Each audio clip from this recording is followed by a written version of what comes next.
Hi guys, ఎలా ఉన్నారు? మరో ఇంట్రెస్టింగ్ వీడియోతో మళ్ళీ మీ ముందుకు వచ్చాను. ఈ వీడియో చివరి వరకు చూసి నచ్చితే ఒక లైక్ వేసుకోండి. ఓకే, ఇక్కడ వీడియో స్టార్ట్ చేద్దాం. Man of masses young tiger NTR Devara mania బీభత్సంగా నడుస్తుంది ట్రేడ్లో. ఎన్టీఆర్ కెరీర్లో దేవర మూవీ చాలా ప్రత్యేకం. ఎందుకంటే సోలో హీరోగా 6 సంవత్సరాల తర్వాత చేస్తున్న సినిమా కావడం, without Rajamouli first pan India movie కావడం, దాంతో ఈ సినిమా పైన ఎక్కడ లేని హైప్ ఏర్పడింది. పైగా కొన్ని విచిత్ర విరుద్ధ వాదనల మధ్య సినిమా రిలీజ్ అవుతుంది. ఒకవైపు రాజమౌళి సెంటిమెంట్ని బ్రేక్ చేయాలి ఎలాగైనా సరే అని ఫ్యాన్స్ పట్టుదల, ఇంకోవైపు ఎలాగైనా సరే దేవర మూవీని హిట్ అవ్వనివ్వకూడదని యాంటీ ఫ్యాన్స్ మంగమ్మ చెప్పదాలు. మరోవైపు ఏం జరుగుతుందో అని ఎగ్జైట్మెంట్తో ఉన్న ఆడియన్స్.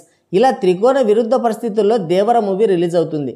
ఇప్పటికే రిలీజ్ అయిన సాంగ్స్ అండ్ ట్రైలర్ సినిమా పైన మంచి అటెన్షన్ని క్రియేట్ చేయగా, నిన్న రిలీజ్ చేసిన సెకండ్ ట్రైలర్ ఆ ఎక్స్పెక్టేషన్స్ని స్కై లెవెల్కి తీసుకెళ్ళింది. కొంతమేర ట్రోలింగ్ కూడా జరిగింది. కొరటాలని అడ్డుపెట్టి ఎన్టీఆర్ స్థాయిని దిగజార్చాలని చాలా ట్రై చేశారు. ఆచార్య లాంటి అట్టర్ ఫ్లాప్ తర్వాత వస్తున్న మూవీ కావడంతో దేవర మీద చాలామంది చూపు పడింది. వాళ్ళెంత మొత్తుకున్నా ఆచార్య ఎఫెక్ట్ మాత్రం దేవర పైన పడలేదు. ఆడియన్స్లో ఈ సినిమా పట్ల ఫుల్ ఎక్స్పెక్టేషన్స్ అండ్ ఇంట్రెస్ట్ ఉండడంతో ట్రేడ్లో కూడా ఈ సినిమాకి ఫుల్ డిమాండ్ ఏర్పడింది. డిమాండ్కి తగ్గట్టే రిలీజ్కి ముందే వసూళ్లలో సరికొత్త బెంచ్ మార్క్ని క్రియేట్ చేసింది దేవర. సోలో రిలీజ్ కాబట్టి థియేటర్స్కి కుదవలేదు.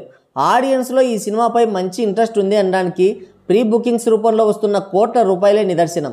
ఊపు చూస్తుంటే డే 1 డబుల్ డిజిట్ నెంబర్స్లో కలెక్షన్స్ కనిపించడం ఖాయం. చూద్దాం ఏ పాన్ ఇండియా రికార్డుకి ఎసరు పెడతాడో.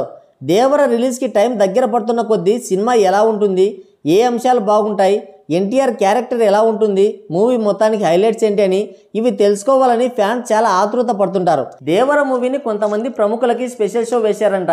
వాళ్ళు సినిమాకి రివ్యూ ఇచ్చారు. Cinema out and out mass action movie అని, సినిమాలో చాలా హైలైట్స్ ఉన్నాయని, ఇప్పటి వరకు ట్రైలర్ రూపంలో వచ్చింది కేవలం శాంపిల్ మాత్రమే అని చెప్తున్నారు వాళ్ళు. ఈ సినిమాలో ఎన్టీఆర్ యాక్టింగ్కి వారంతా ఫిదా అయినట్లు చెప్పారు. తారక్ ఎలివేషన్లు గూస్ బంప్స్ తెప్పిస్తాయంట. దేవర హీరోయిజం ఓ రేంజ్లో ఉంటుంది. సముద్రంలో వచ్చే యాక్షన్ సీక్వెన్సెస్ హాలీవుడ్ రేంజ్లో థ్రిల్ ఇస్తాయని చెప్తున్నారు. ఇంటర్వెల్లో వచ్చే యాక్షన్ సీక్వెన్స్ ఫస్ట్ హాఫ్కే హైలైట్ అని చెప్తున్నారు. సినిమాలో పాజిటివ్స్ విషయానికి వస్తే ఆయుధ పూజ సాంగ్కి థియేటర్లో పూనకాలు వస్తాయంట. బైరా వర్సెస్ దేవర కుస్తీ fight, blood moon sea fight, boat fight, షార్క్తో సవారు చేసే సీన్, అండర్ వాటర్ ఫైట్ సీక్వెన్స్తో బొమ్మ దద్దరిల్లిపోయిందని సమాచారం. ఫియర్ సాంగ్ థియేటర్లో చాలా బాగుందంట. మనం విన్నప్పుడు లిరిక్స్ని మ్యూజిక్ బాగా డామినేట్ చేసింది కదా, థియేటర్లో మాత్రం దాన్ని బాగా అడ్జస్ట్ చేశారంట. వినడానికి చాలా బాగుందని చెప్తున్నారు.